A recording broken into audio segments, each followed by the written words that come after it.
नमस्कार, आप देख रहे हैं न्यूज़ पीआर और मैं हूं आपके साथ रुचिका राज। बिहार में विधानसभा के उपचुनाव संपन्न हो चुके हैं। कुशेश्वर स्थान की बात कर लें तो वोट प्रतिशत 49% रही है।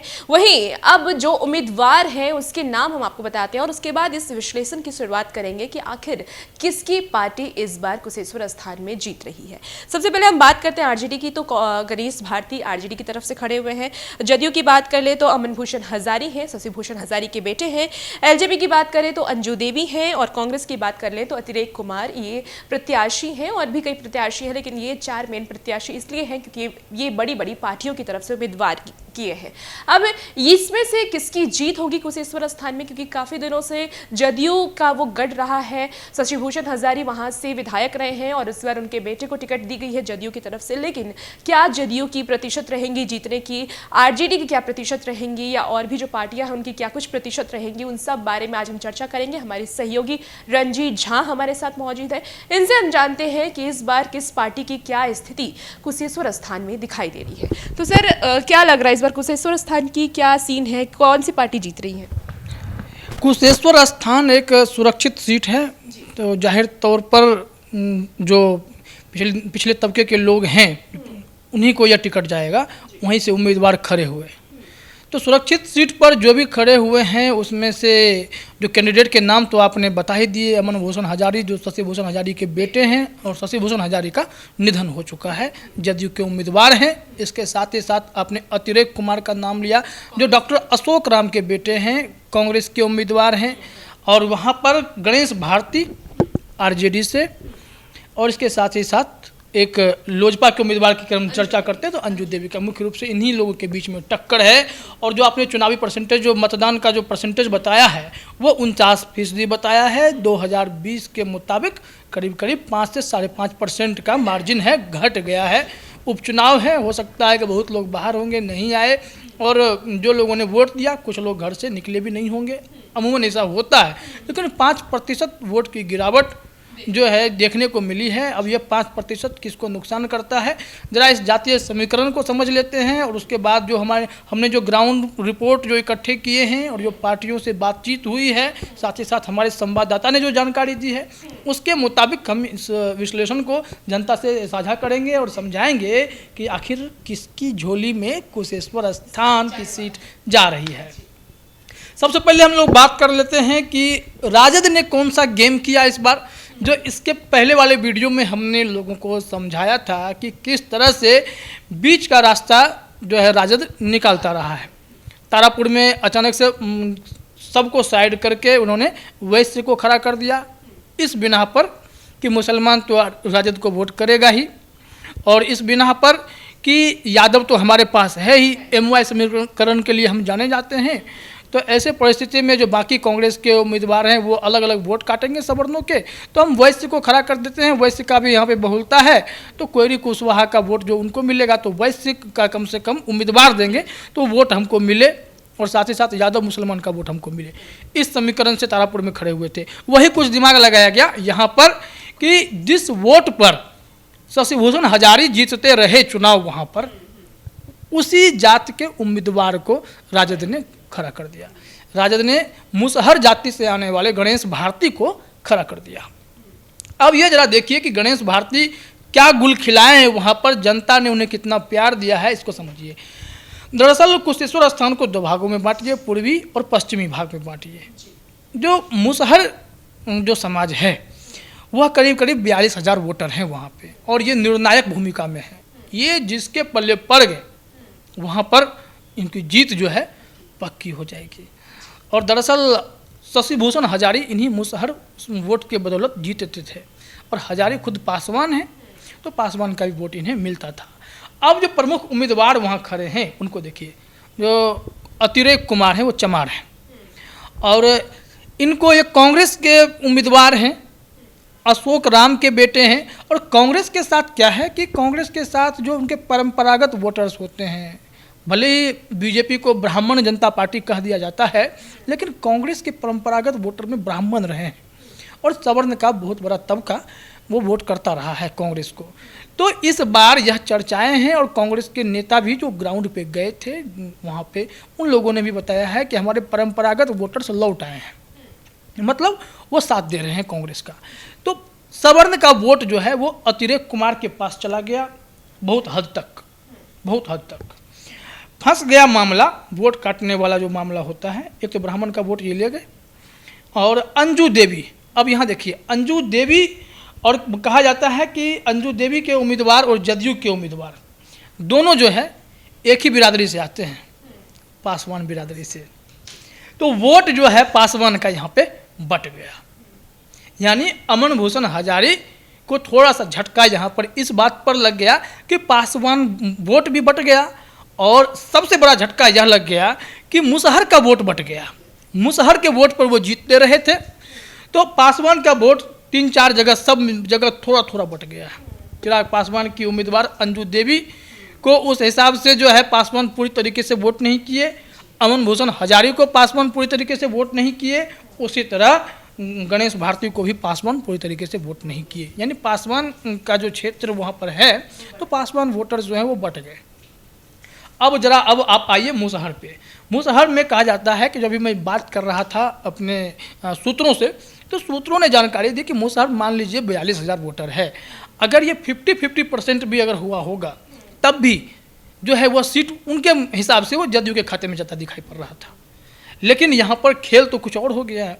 वोट अलग अलग पार्टियाँ काट रही हैं, अतिरेक वोट काट रहे हैं, अंजू देवी भी वोट काट रहे हैं। तो ऐसे में अमन भूषण हजारी और गणेश भारती के बीच में जो टक्कर है, वही टक्कर को समझिए।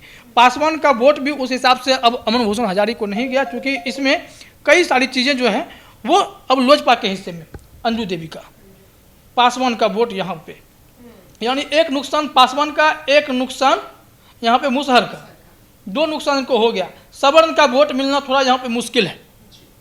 हालांकि भाजपा के नाम पर या जदयू के नाम पर थोड़ी वोट इधर उधर हो तो हो, लेकिन यहाँ पे वोट मिलना मुश्किल है। सुरक्षित सीट है, तो सुरक्षित सीट पर जो उम्मीदवार खड़े हुए हैं वो लोग अब वोट करेंगे। तो ऐसे में क्या हुआ है कि गणेश भारती मुसहर कैंडिडेट के रूप में खड़े हो गए।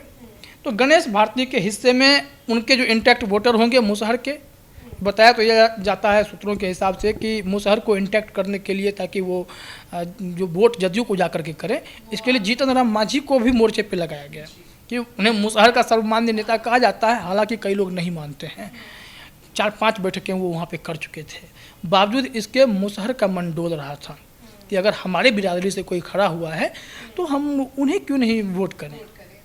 तो ये आखिरी मौके तक उधर बुन की स्थिति बनी रही, जिसमें अब जो वोटिंग हुए हैं, वो जो 49% वोट हुआ है, उस आंकड़ों के मुताबिक अगर ग्राउंड की हम बात करें, जो ग्राउंड रिपोर्ट है उसके मुताबिक मुसहर ने आधे से अधिक संख्या में, यानी 50+% में, कहा जा रहा है कि 60% के मुताबिक 60 से 65% वो राजद को वोट कर दिया। अब और यही किंग मेकर हैं, और इनके वोट निर्णायक वोट होंगे। बाकी के वोट काटने वाले हैं, लेकिन जो वोट दे करके जिताएंगे उसमें अगर हम बात करें, गणेश भारती को मुसहर ने टूट के वोट कर दिया है, और पासवान का भी थोड़ा बहुत वोट इनको मिला है। अगर जो कांग्रेस की सेटिंग की अगर हम बात करें, अतिरेक कुमार जो कांग्रेस के कैंडिडेट खड़े हुए, तो अगर इन्होंने दोस्ताना फाइट दे दी है, तो समझिए कि दोस्ताना फाइट का मतलब है कि अंदर अंदर सेटिंग हो जाना कि आप हमारे हिस्से का वोट आप जा करके राजद को कर दीजिए, इस लोभ पर कि अगर दोनों सीट राजद जीतती है, अगर वाकई में सरकार पलटी हो जाएगी, तो कांग्रेस के लिए पवारा की स्थिति है, मंत्रालय मिलेंगे, और फिर जनता के बीच पकड़ बनाने में मजबूती मिलेगी। तो ये सारी चीज़ें यहाँ पर हो रही है। तो कुल मिलाकर अगर देखा जाए तो गणेश भारती की उम्मीदवारी जो है इस बार थोड़ी दमदार दिखाई पड़ती है, राजद के कैंडिडेट जीतते दिखाई पड़ते हैं। इसके पीछे की वजह इसमें देखिए कि आप देखेंगे कि जो पिछड़ों का जो है, जो पूरा ये है अनुसूचित जाति वाली अगर हम बात करते हैं, तो उसमें हम अगर देखें तो लालू यादव की पकड़ उन लोगों के बीच अधिक है। तो ऐसे में गणेश भारती के लिए उन्होंने एक स्टेटमेंट कहा था, जीतेगा तो मुसहर का बेटा है, वह सीट सुरक्षित है। तो सुरक्षित सीटों पर ऐसे लोगों को खड़ा कर दिया गया है, और गणेश भारती हमें जो मेरा विश्लेषण कह रहा है, इसके बीच में वो जीतते हुए दिखाई पड़ता है। एक और सवाल, कि आपने ये जाति की विशेष की बात की, जाति आधार पे जो जीत रहे हैं सीट, लेकिन विकास के आधार पे भी अगर हम बात कर लें, क्योंकि जैसे कि वहाँ की स्थिति हमने देखी भी है और जो राजनेता वहाँ जाते हैं वो दिखाते भी हैं कि सड़कों की क्या स्थिति है, शिक्षा नहीं है, स्वास्थ्य नहीं है, लोगों को काफ़ी दिक्कतें होती हैं। आज भी जो तस्वीर हम देख रहे थे कि नाव पर बैठ करके लोग वोट करने आ रहे थे, ऐसी स्थिति वहाँ की है। तो क्या लगता है आपको कि अगर कोई और पार्टी वहाँ से जीतती है तो क्या वहाँ पर सुधार आएगा? देखिए, सिर्फ विधायक के जीतने भर से सुधार की उम्मीद हम उस हिसाब से नहीं कर सकते हैं। हालांकि विधायक का काम होता है विकास करना, चाहे किसी भी पार्टी के हो, उन्हें फंड मिलते हैं, उस फंड से विकास का काम करना। लेकिन यहाँ पर जो है दबदबा रहा शशिभूषण हजारी का, लगातार वो जीतते रहे। बावजूद इसके जो तस्वीरें आपने दिखाई कि नीतीश कुमार तो हेलीकॉप्टर से घूम आते हैं, लेकिन जिन्हें वोट देने जाना है जनता जनार्दन को, वह नाव में बैठ के जा रहे हैं। अब नाव में बैठ के कोई जा रहा है तो अपने आप में यह शर्मनाक है कि जिसकी सरकार है इतने सालों से, वह कुशेश्वर स्थान का विकास नहीं कर पा रही है। तो ऐसे में विकास का मुद्दा तो है, अगर विकास के मुद्दे पर भी देखें तब भी यह चांस बनता है कि बदलाव की ज़रूरत है। और बदलाव की जब ज़रूरत है तो उम्मीदवार गणेश भारती फिर से सामने आते हैं, क्योंकि जनता भी जानती है कि हम वोट उस हिसाब से बर्बाद क्यों करें। जो जीतेगा, जो काम करेगा, जिसकी पार्टी में क्षमता है कि वह सरकार बना सकती है और सरकार बनाने के बाद चीज़ों को सुधार सकती है, दुरुस्त कर सकती है, तो ऐसी परिस्थिति में भी अगर आपकी इस एंगल को भी हम ध्यान दें तो गणेश भारती का रास्ता तो बिल्कुल क्लियर दिखाई पड़ता है।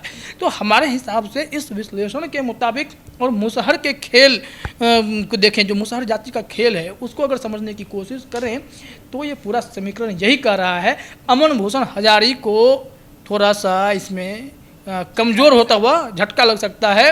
वो झटका दिखाई पड़ता है क्योंकि इन्हें उम्मीद थी, नीतीश कुमार को भी यह उम्मीद थी कि हजारी का, हाँ, कि जो है सहानुभूति वोट मिलेंगे। लेकिन लालू यादव जो दिमाग लगाते हैं वो दिमाग तो कमाल का है। उन्होंने मुसहर उम्मीदवार को खड़ा करके इनके वोट बैंक में सेंध लगा दिया। जो हमारे संवाददाता हैं और जो पार्टी के लोग हैं उन्होंने भी इसमें असमंजस की स्थिति जाहिर की है। लेकिन एक बात हम जनता को यह स्पष्ट कर देते हैं कि इस दोनों सीटों पर जो उपचुनाव हुए उसमें जनता ने खुल करके कुछ भी नहीं कहा है। सारे जो विश्लेषण हैं उसको हम तथ्यात्मक तौर पर समझाने की कोशिश तो कर रहे हैं, लेकिन जनता ने मुखर होकर यह नहीं कहा। जो कहते हैं ना कि जो आरजेडी के वोटर्स होते हैं वो एग्रेसिव होते हैं, ओपन माइंडेड होते हैं, खुल करके सड़क पर आ जाते हैं, नाचते हैं, बताते हैं कि हम जीतेंगे। लेकिन यहाँ पर परिस्थिति कुछ इस तरह है कि वोटर साइलेंट रहे। और साइलेंट वोटर, अक्सर कहा जाता था कि साइलेंट वोटर जो है वो एनडीए के होते हैं, वो चुपके वोट कर देते हैं, पता नहीं चलता है। और लेकिन इस बार के साइलेंट वोटर हर तरफ दिखाई पड़े तो कन्फ्यूजन की स्थिति तो उत्पन्न हो गई।